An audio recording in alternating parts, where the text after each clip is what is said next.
Imagínate que en ese momento fue inventar los protocolos, reinventar formas de trabajo, hacer que los equipos se avinieran con miedo, porque la gente también tenía miedo. Una persona que tenía que estar en un lugar de atención cuando el mensaje general a la ciudadanía era no te muevas de tu casa, bueno, también somos seres, los y las trabajadoras estatales son seres humanos que tienen miedo, temor, una serie de cosas, y bueno. Y no sabíamos ni cómo era la pandemia, ni qué producía, ni cómo era el COVID. Teníamos una hipótesis fuerte respecto de que la pandemia muy probablemente iba a recrudecer la violencia de género. ¿Por qué razón? Bueno, básicamente porque la gran mayoría de los hechos de violencia de género que se denuncian en nuestro país ocurren en los hogares de las víctimas. Hay un altísimo porcentaje de femicidios que ocurre perpetrados, digamos, por parejas o exparejas, con lo cual un escenario de aislamiento, de falta de circulación, de confinamiento en un hogar. Para muchas mujeres los hogares, quédate en casa, que era tan necesario para cuidarnos del COVID y para cuidarnos de la difusión de la pandemia, tenía ese costado muy problemático, que es que para muchas mujeres el hogar, esa casa en la que nos teníamos que quedar, está muy lejos de ser un lugar seguro, ¿no? De un lugar donde estén protegidas. Y a la convivencia de tiempo completo con un agresor se sumaba, sobre todo en la parte más, digamos, inicial de las medidas de aislamiento, la prohibición de circular, las dificultades para hacer denuncias, porque, como sabemos, distintos organismos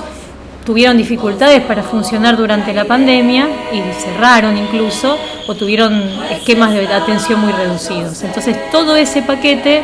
armaba un escenario que nosotros preveíamos como muy complejo y muy peligroso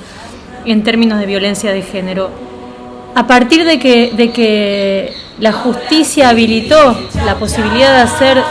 denuncias y medidas de protección a través de medios electrónicos, ya sea telefónicamente o por internet, nosotros nos constituimos en un servicio que tramita eso. O sea, nosotros no la otorgamos a la medida, pero sí una mujer llama, y si en la misma entrevista detectamos que necesita una medida de protección, se la gestionamos. Después a ella le llega la notificación y nos avisa que ya le llegó, pero evitamos que tenga que hablar con nosotros por teléfono, cortar esa llamada, hacer otro trámite, que a veces no es tan sencillo. A veces no es tan sencillo. Para eso armamos, cuando se habilitó esta opción, armamos un pequeño equipo jurídico dentro de lo que es el teléfono verde, que se empezó a ocupar de estas medidas y se hizo una capacitación interna de todo el personal, porque al principio hasta algunas propias abogadas no sabían muy bien cómo se hacía ese trámite, ¿no? Eso se agilizó por completo, y a lo largo de todo el año, desde el teléfono verde se gestionaron aproximadamente 500 medidas de protección entre exclusiones del hogar y prohibiciones de acercamiento. Bastante más cantidad de prohibiciones de acercamiento que de exclusión del hogar. Digo, eso fue también un aporte a tratar de cortar esa odisea que muchas veces tiene que atravesar una mujer de oficina en oficina, de ventanilla en ventanilla. Y la verdad es que esperamos con mucha, digamos, te diría, esperanza, que esto se mantenga, y que si se pudo hacer durante la pandemia sea algo que quede instalado, porque facilita mucho, digamos, la vida y la situación de esa mujer que está en una situación de completa angustia, muchas veces sola, muchas veces con muy pocos recursos de todo tipo. Nuestro horizonte a mediano plazo es poder tener equipo en los 6 centros municipales de distrito que tengan una atención allí. La pandemia, la verdad, dificultó mucho esa posibilidad, porque eso implicaba todo un movimiento y un traslado que recién ahora estamos avisorando como una posibilidad, pero tampoco tenemos certeza de cómo la pandemia, hablan del rebrote y demás, entonces tampoco tenemos mucha certeza de cómo va a venir este año respecto de esa posibilidad de presencialidad, pero digamos, la articulación cercana con los centros municipales de distrito y con organizaciones permitió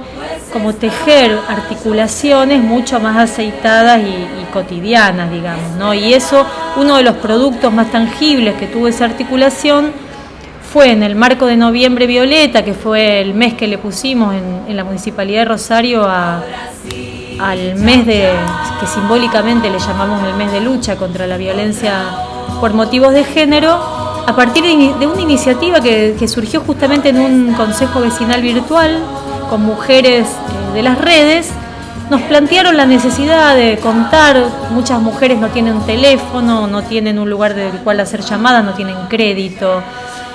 Entonces nos plantearon la necesidad de tener un espacio físico en el cual una mujer pudiera acudir para hacer no para ser atendida, sino para tener intimidad, para hablar por teléfono, para hacer un llamado por violencia de género o por cualquier otra vulneración de derechos que requiera trámites, etcétera. Y así surgió la idea de generar lo que se llama puntos violeta